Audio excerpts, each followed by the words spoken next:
கர்த்தருடைய பரிசுத்த நாமத்திற்கு மகிமை உண்டாகட்டும். இந்த நல்ல நாளிலும் ஜாய் குட்டியும் டிவி மூலமாக உங்களை சந்திப்பதிலே மிக்க மகிழ்ச்சி அடைகிறேன்.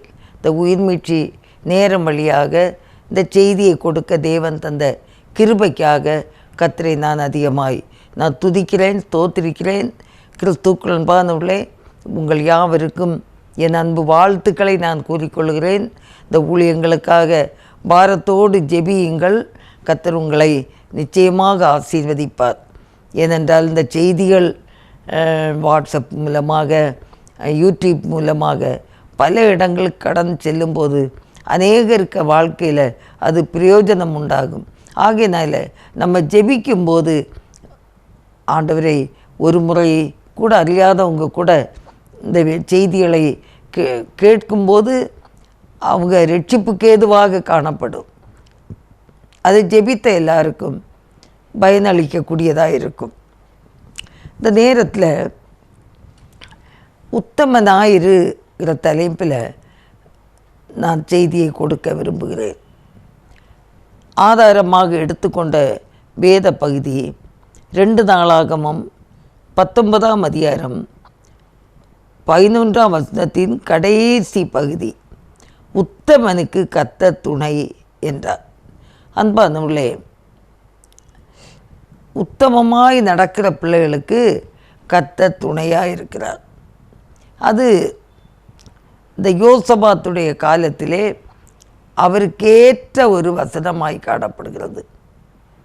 அவர் ராஜ்யபாரத்துக்கு வந்து அநேக சில தவறுகள் இருந்தாலும் கூட 2 நாளாகமம் 19ஆம் அதிகாரம் 3ஆம் வசனத்தில், ஆகில நீர் விக்கிர தோப்புகளை தேசத்தை விட்டகற்றி தேவனை தேட உம்முடைய இருதயத்தை நேராக்கின விஷயத்தில் நன்மையான காரியங்கள் உம்மிடத்திலே காணப்பட்டது உண்டு என்றான். அன்பானவர்களே, ஒரு ராஜ்யபாரத்தை ஏற்றுக்கொண்ட விஷயத்தில் முதலாவது இந்த ராஜா என்ன செய்தார் என்றால், விக்கிரக தோப்புகளை இல்லாமல் ஆக்கியிருக்கிறார். முழுமையாக தேசத்தை விட்டு அகற்றி இருக்கிறார். இது கர்த்தருக்கு பிரியமானது ஒன்று. என்னுடைய மகிமையை நான் வேறு ஒருவருக்கும் கொடேன் என்று சொல்லுகிறார். என்னுடைய மகிமையை நான் விக்கிரகங்களுக்கு நான் கொடேன் என்று சொல்லுகிறார். ஆகையில் அன்பானவர்களே, இன்றைக்கு நம்முடைய வாழ்க்கையில் எது விக்கிரகமாக இருக்கிறது? ஒருவேளை அநேக நகைகள் செய்து, அதுக்கு மேலே இன்னும் செய்து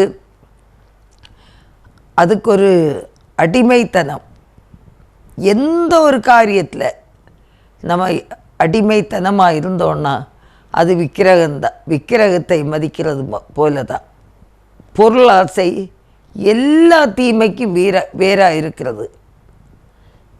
எந்த ஒரு காரியம் உலகத்தை நாம் அதிகமாக நேசித்து ஆண்டவரை விட்டு வழி விலகி போனால் அதுவும் விக்கிரக ஆராதனைக்கு சமானமானது. ஆகையினால ஜாக்கிரதையாக கர்த்தருடைய சித்தம் இன்னதென்று உணர்ந்து நாம் ஜீவிக்க வேண்டும். நம்முடைய பதவி, பட்டம், அழகு, ஆஸ்தி இவை எல்லாவற்றிலும் நாம் இதிலே நம்ம கருத்தூன்றி இருந்தோம் என்றால் அதுவும் ஒரு விக்கிரக ஆராதனை தான். ஆகையினால கர்த்தருக்கு முதலிடம் கொடுக்க வேண்டும். எந்த சூழ்நிலையானாலும், எந்த சோதனையானாலும் நாம் ஆண்டவரை சார்ந்து இருக்கும்போது அவர் நமக்கு துணையாக இருக்கிறார். இந்த யோசபாத் இவ்வளவு உத்தமனாக இருந்த பிறகும் கூட அம்மோன் புத்திரர்களும் மோவாபிய புத்திரர்களும் அவனுக்கு விரோதமாக எதிர்த்து வந்தபோது முதலாவது சற்று பயந்தார் என்று பார்க்கிறோம். 2 நாளாகமம் 20ஆம் அதிகாரத்தில் சொல்லப்படுகிறது. பயந்தாலும் யூதாவெங்கும் உபவாசத்தை கூர்வித்து ஆண்டவரை தேடுவதற்கு தன் மனதை ஒருமுகப்படுத்தினான் என்று சொல்லி பார்க்கிறோம். அல்லேலூயா. ஆண்டவரை தேடுகிறார். நெருக்கங்கள், போராட்டங்கள், பிரச்சனைகள் வரும்போது அவர் கர்த்தரை தேடுகிறதை பார்க்கிறோம். 2 நாளாகமம் 20ஆம் அதிகாரம் 3ஆம் வசனத்தில், அப்பொழுது யோசபாத்து பயந்து கர்த்தரை தேடுகிறதற்கு ஒருமுகப்பட்டு யூதாவெங்கும் உபவாசத்தை கூர்வித்தான். அல்லேலூயா. ஆண்டவரை தேடுனனால ஒரு பெரிய விடுதலை, பெரிய விடுதலை. அது மட்டும் இல்லை, அந்த உத்தமனுடைய அந்த குணம் என்ன தெரியுமா? அவன் வாழ்க்கையில் இந்த நெருக்கடியான நேரத்தில் அவர் ஆண்டவரை தேடி இருக்கிறார். அந்த 2 நாளாகமம் 20ஆம் அதிகாரம் 12ஆம் வசனத்தில், எங்கள் தேவனே, அவர்களை நீ நியாயம் தீர்க்க மாட்டீரோ? எங்களுக்கு விரோதமாக வந்த இந்த ஏராளமான கூட்டத்திற்கு முன்பாக நிற்க எங்களுக்கு பலன் இல்லை. நாங்கள் செய்ய வேண்டியது இன்னதென்று எங்களுக்கு தெரியவில்லை. ஆகையினால எங்கள் கண்கள் உம்மையே நோக்கி கொண்டிருக்கிறது. சொல்ல முடியுமா? நெருக்கங்கள் வரும்போது, ஆண்டவரே, எங்கள் கண்கள் உம்மையே நோக்கி கொண்டிருக்கிறது. மற்றொன்றை ஆலோசனைக்காக அல்ல, மற்றொன்றை ஆலோசனைக்காக அல்ல, தேவ சமூகத்தில் வந்து தேவன் தரக்கூடிய ஆலோசனை. அல்லேலூயா. ஆண்டவரை தேடுது தான் பாருங்க உத்தமம். எந்த சூழ்நிலையாக இருக்கட்டும். பழைய ஏற்பாட்டு காலத்தில் உள்ள யோசேப்பு தன் சொந்த சகோதரர்களாலே பகைக்கப்பட்டு, சொந்த சகோதரர்களாலே 20 வெள்ளிக்காசுக்கு மீதியானியர் கையில் விற்கப்பட்டு அவன் எகிப்து கொண்டு வரப்படுகிறான். அங்கே வந்த பிறகும் பாருங்க, பெற்றோருடைய ஆதரவில்லை, அண்ணன்மாருடைய ஆதரவில்லை, உற்றார் உறவினருடைய ஆதரவில்லை. எங்கோ ஒரு எகிப்தில் அடிமைத்தனமாய் இங்கே வந்துட்டான். இங்கே அவன் அழகுள்ளவனாக இருந்தபடினால அந்த பார்வோனுடைய அரண்மனையில் அவன் ஒரு அடிமையாக வேலை செய்தான். அங்கேயும் சோதிக்கப்படுகிறான். அந்த சோதனையிலையும் கூட அவன் தனிமரம், யாருமே ஆதரவு செய்யறதுக்கு ஒன்றுமே இல்லை. ஆனால் கர்த்தரை அவன் நம்பி இருந்தபடினாலே அந்த பொல்லாத பாவத்தையும் கூட நான் செய்யவே கூடாது என்று அந்த பாவத்துக்கு அவன், அந்த சோதனைக்கு அவன் விலகி ஓடுகிறான். பொய்யான குற்றச்சாட்டு. அந்த ராஜாவுடைய மனைவி, இந்த அடிமை என் மேல் கை போட பார்த்தான், நான் சத்தம் போட்டனால அவன் துண்டை கூட அங்கே விட்டுக்கிட்டு ஓடிட்டான் அப்படின்னு பொய்யாட்டு சொன்ன பிறகும் கூட பாருங்க, இந்த அடிமையும் நம்பணும், இந்த மனைவியையும் நம்பணும். என்ன செய்ய முடியும்? 13 வருஷம் அவன் குற்றம் செய்தான். ஆனால் குற்றமே செய்யலை. ஜெயிலில் அடைக்கப்பட்டார். கர்த்தரோ அவனோடு இருந்தார். ஆதியாகமம் 39ஆம் அதிகாரம் 21ஆம் வசனம், கர்த்தரோ யோசேப்போடே இருந்து அவன் மேல் கிருபை வைத்து சிறைச்சாலை தலைவனுடைய தயவு அவனுக்கு கிடைக்கும்படி செய்தாராம். உத்தமன். ரகசியமான இடத்துல கூட பாவம் செய்யக்கூடாது. இவ்வளோ பெரிய பாவத்தை நான் எப்படி செய்வது? தேவன் பார்த்து கொண்டிருப்பாரே, அவருக்கு விரோதமான பாவத்தை நான் செய்யவே கூடாது என்று அவன் தப்பி ஓடி போன பிறகு அவன் மேல் தேவையில்லாத குற்றச்சாட்டு, சிறைச்சாலையில் அடைக்கப்பட்டார். ஆனால் கர்த்தரோ அந்த யோசேப்போடு கூட இருந்தார். எனக்கு அன்பான தேவனுடைய பிள்ளை, எந்த சூழ்நிலையானாலும் சோர்ந்து போகாதுங்க. உத்தமமாய் நடக்கிறதுக்கு உங்களை நீங்கள் ஒப்பு கொடுங்க. ஆண்டவர் உத்தமமாய் நடக்கிற பிள்ளைகளுக்கு அவர் நன்மையை வழங்குகிற தேவனாய் இருக்கிறார். சங்கீதம் 84ஆம் சங்கீதம் 11ஆம் வசனத்தில் பார்க்கும்போது, தேவனாகிய கர்த்தர் சூரியனும் கேடகமும் ஆனவர், கர்த்தர் கிருபையையும் மகிமையையும் அருளுவார். உத்தமமாய் நடக்கிறவர்களுக்கு நன்மையை வழங்காதிரார். பாருங்க, அவர் கர்த்தராகிய தேவனாகிய கர்த்தர் சூரியனும் மகிமையுமானவர். அவர் உத்தமமாய் நடக்கிறவர்களுக்கு நன்மையை வழங்குவார். ஏற்ற காலங்களில் அந்த நன்மை வெளிப்படும். நீதிமொழிகள் 28 பார்க்கும்போது, உத்தமர்களை மோசப்படுத்தி பொல்லாத வழியிலே நடத்துகிறவன் தான் வெட்டின குழியில் தானே விழுவான். உத்தமர்களோ நன்மையை சுதந்தரிப்பார்கள்.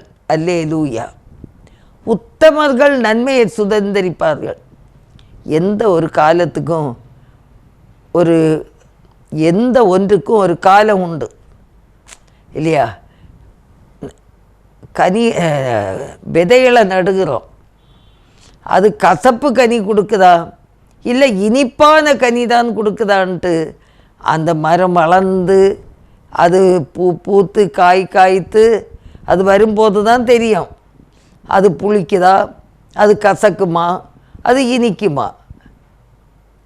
இன்றைக்கு உத்தமர்களை மோசப்படுத்தி பொல்லாத வழியிலே நடத்துகிறவன் தான் வெட்டின குழியிலே தானே விழுவான். ஆனால் உத்தமர்களோ நன்மையை சுதந்தரிப்பார்களாம். அதற்கு ஒரு காலம், ஒவ்வொன்றுக்கும் ஒவ்வொரு காலம் உண்டு. ஆண்டவர் அதன் காலத்திலே அதின் காலத்தில் ஒவ்வொரு பேரையும் அவர் தாங்கி நடத்துகிற ஒரு தேவனாக இருக்கிறார். அல்லேலூயா. அடுத்து நம்ம பார்க்கும்போது அந்த உத்தமர்களுக்கு கர்த்தருடைய கூடாரத்திலே பங்கு உண்டு.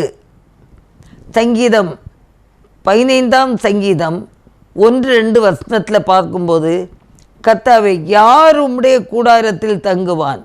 யார் உம்முடைய பரிசுத்த பர்வதத்தில் வாசம் பண்ணுவான்? உத்தமனாய் நடந்து நீதியை நடப்பித்து மனதார சத்தியத்தை பேசுகிறவன் தானே என்று இருக்கிறது. அன்பானுள்ளே, உத்தமனாய் நடந்து நீதியை நடத்த வேண்டும். நீதியை நடப்பித்து மனதார சத்தியத்தை பேசுகிறவன் உத்தமன். அந்த உத்தமனுக்கு கர்த்தருடைய இடத்திலே பங்குண்டு. யார் உம்முடைய கூடாரத்திலே தங்குவான்? யார் உம்முடைய பரிசுத்த பர்வதத்திலே வாசம் பண்ணுவான்?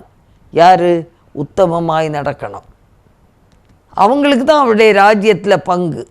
எண்ணாகமம் 14 24 என்னுடைய தாசனாகிய காலேப் வேறே ஆவியை உடையவனாய் இருக்கிறபடி என்னாலும் உத்தமமாய் என்னை பின்பற்றி வந்தபடியினாலும் அவன் போய் வந்த தேசத்திலே அவனை சேர பண்ணுவேன். அவன் சந்ததியார் அதை சுதந்திரித்து கொள்வார்கள் என்று பார்க்கிறோம். அன்பானுள்ளே, வேவு பார்க்க சென்ற அந்த காலேப் அங்கே பார்த்து வந்த பிறகு நல்ல செய்தியை சொன்னார். கூட சென்றவர்கள் அது பயங்கரமானது அப்படின்னு சொன்னாங்க. ஆனால் காலேப், யோசுவாவும் நூனின் குமாரனாகிய காலேபும் உண்மையை சொன்னார்கள், உத்தமமாய் பேசினாங்க. ஆகையினால நான்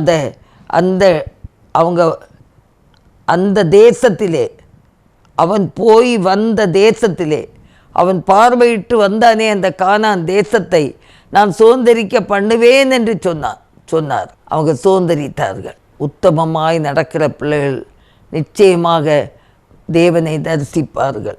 அவர்களுடைய முடிவு கூட சமாதானம். சங்கீதம் 37 பார்க்கும்போது, நீ உத்தமனை நோக்கி செம்மையானவனை பார்த்திரு, அந்த மனுஷனுடைய முடிவு சமாதானம் என்று சொல்லி பார்க்கிறோம். உத்தமமாய் நடக்கிற பிள்ளைகளுக்கு முடிவு எப்படி? சமாதானம். நம்முடைய காரியங்கள், நம்முடைய பேச்சானாலும் சரிதான், நடத்தை எதுவானாலும் கர்த்தர் பிரியப்படுகிற அளவுக்கு இருக்க வேண்டும். ஏசாயா 57:2 பார்க்கும்போது, நேர்மையாய் நடந்தவர்கள் சமாதானத்துக்குள் பிரவேசித்து தங்கள் படுக்கைகளில் இளைப்பாறுகிறார்கள். அன்பானவர்களே, இளைப்பாறுகிற ஒரு காலம். இளைப்பாறுகிற காலம். அது இந்த பூமியில் நன்மையை விதைத்தால் நன்மையை அறுப்போம், தீமையை விதைத்தால் தீமைதான். நன்மையை விதைத்து இந்த பூமியில் நேர்மையாய் நடந்தோம் என்றால் இந்த உலகத்தை விட்டு கடந்து போனாலும் அந்த அருமையான தேவ சமூகத்திலே நாம் இளைப்பாறக்கூடிய ஒரு பாக்கியத்தை நாம் பெற்றுக்கொள்வோம். அல்லேலூயா. அதற்காக தான் அந்த ஓட்டம். அந்த நித்திய ஜீவனை சுதந்திரித்து கொள்ளுவோம். அதற்காக தான் இந்த பாடு. இந்த உலகத்தில் தான் இந்த விதமான போராட்டங்களும் பாடுகளும் கஷ்டங்களும் இருக்கிறது. அந்த பாடுகள் கஷ்டங்கள் மத்தியில் நாம் உத்தமமாய் நடக்க, உத்தமமாய் பேச, உத்தமமாய் சிந்திக்க, சிந்தனை கூட உத்தமமாய் இருக்க வேண்டும். மனுஷன் பார்க்க மாட்டான், ஆனால் கர்த்தரோ காண்கிறார். யோசேப்போடு கூட இருந்த தேவன் உங்களோடு கூட இருக்க அவர் ஆயத்தம் உள்ளவராய் இருக்கிறார். ஒருபோதும் கைவிட மாட்டார். எந்த நெருக்கத்திலும் ஒரு யோசேப்பை பாதுகாத்து நடத்தி ஏற்ற காலம் வரும்போது அந்த எகிப்திலேயே ஒரு உயர்வை கொடுத்தாரே, அந்த தேவன்தான் இன்றும் நம் மத்தியில் அசைவாடி கொண்டிருக்கிறார். அவர் ஒருபோதும் உங்களை கைவிடவே மாட்டார். உத்தமமாக நடந்தீங்கன்னா நீ யாருக்கும் பயப்பட வேண்டாம். பாருங்க, பொய் சொல்லு போதும்போது தான் நம்ம என்ன செய்வோம்? ஒளிவோம். அந்த ஆதாம் ஏவாள் அவங்களுக்கு ஒரு கற்பனை மட்டும் கொடுத்தாங்க. இந்த தோட்டத்தில் உள்ள எல்லா விருட்சங்களின் கனியை புசிங்க, ஆனால் நடுவில் ஒரு மரம் நிற்குதே, அந்த மரத்தின் கனியை மட்டும் புசிக்காதுங்க. ஆனால் வஞ்சிக்கப்பட்டாங்க, சாத்தானால வஞ்சிக்கப்பட்டாங்க. உன் வேலையை பாருன்னு சொல்லாமல் அந்த பழத்தை பறித்து புசித்தாங்க. ஆண்டவர் தேடி வரும்போது அவரோடு பேச முடியலை. ஏன்னா உத்தமத்தை விட்டு விட்டாங்க. ஆண்டோடைய கற்பனைக்கு கீழ்ப்படிய மறந்து விட்டாங்க, வஞ்சிக்கப்பட்டாங்க. பறிக்காதேன்னு சொன்ன பழத்தை பறித்தாங்க. தானும் புசித்து தன் கணவருக்கும் கொடுத்து அந்த தாபத்தையும் வேதனையும் துக்கத்தையும் அனுபவித்து தோட்டத்தை விட்டே விரட்டப்பட்டாங்க. அவருக்கு ராஜ்யத்தில் அவங்களுக்கு பங்கு இல்லை. கர்த்தாவே, யார் உம்முடைய கூடாரத்தில் தங்குவான்? யார் உம்முடைய பரிசுத்த பர்வதத்தில் வாசம் பண்ணுவான்? உத்தமனாய் நடந்து நீதியை நடப்பித்து மனதார சத்தியத்தை பேசுகிறவன். சத்தியத்தை பேசுகிறோமா? உண்மையை பேசுகிறோமா? அன்பானவர்களே, கொஞ்ச நேரத்தில் இந்த ஆதாம் ஏவாள் வஞ்சிக்கப்பட்டதின் விளைவாக ஆண்டோடைய சமூகத்தில் அவருடைய கூடாரத்தில் பங்கு இல்லை, அந்த தோட்டத்தில் பங்கு இல்லை, விரட்டப்பட்டாங்க. கஷ்டப்பட்டு நிலத்தை சுத்தம் பண்ணி வேலை செய்து சாப்பிட ஆரம்பித்தாங்க. அன்பானவர்களே, ஆண்டோடைய அன்பு கரங்களில் நம்மை ஒப்பு கொடுத்து நாம் ஜெபிப்போமா? ஆண்டவரே, எந்த சூழ்நிலையிலும் நான் உண்மையும் உத்தமமாய் நடக்க எனக்கு கிருபை தாரும் ஆண்டவரே. எங்களை வழி நடத்துங்க, எங்களை வழி நடத்துங்கப்பா. மது கிருபைக்குள்ளே மூடி எங்களை மறைத்து காத்து கொள்ளுங்கப்பா. உம்முடைய வல்லமையான கரம் எங்களுக்கு போதும். ஸ்தோத்திரம் ஆண்டவரே, ஸ்தோத்திரம். அந்த நல்ல வேலைக்காக துதிக்கிறோம் ஆண்டவரே. இந்த வேளையிலும் எங்களை உமது கரங்களில் தருகிறோம் ஆண்டவரே. ஒரு யோசபாத்தை போல, ஒரு பழைய ஏற்பாட்டில் உள்ள யோசேப்பை போல ஆண்டவரே, நாங்கள் உண்மையும் உத்தமமாய் நடந்து ஆண்டவரே உம்முடைய சமூகத்திலே பங்குள்ளவர்களாய் நித்திய ஜீவனை சுதந்திரித்து கொள்கிறவர்களாய் இருக்க கர்த்தர் உதவி செய்ய வேண்டும் என்று நாங்கள் ஜெபிக்கிறோம் கர்த்தாவே. ஹல்லேலூயா, ஹல்லேலூயா, ஹல்லேலூயா. ஆண்டவரே உமக்கு ஸ்தோத்திரம். அதிசயங்களை செய்கிறவரே உமக்கு ஸ்தோத்திரம். அற்புதங்களை செய்கிறவரே உமக்கு ஸ்தோத்திரம். இந்த நேரத்தில் செய்தியை கேட்ட ஒவ்வொரு பிள்ளைகளும் தங்கள் வாழ்க்கையை சுத்திகரித்து கொள்ளட்டும் கர்த்தாவே. ஆண்டவரே ஸ்தோத்திரம். உமது அன்பு கரங்களில் எல்லாரையும் தருகிறோம், தாழ்த்தி தருகிறோம். குற்றம் குறை எல்லாம் மன்னியும். இயேசு கிறிஸ்துவின் நல்ல நாமத்தில் ஜெபங்கேளும் பிதாவே. ஆமேன். கர்த்தர் தாமே உங்களை ஆசீர்வதிப்பாராக. ஆமேன்.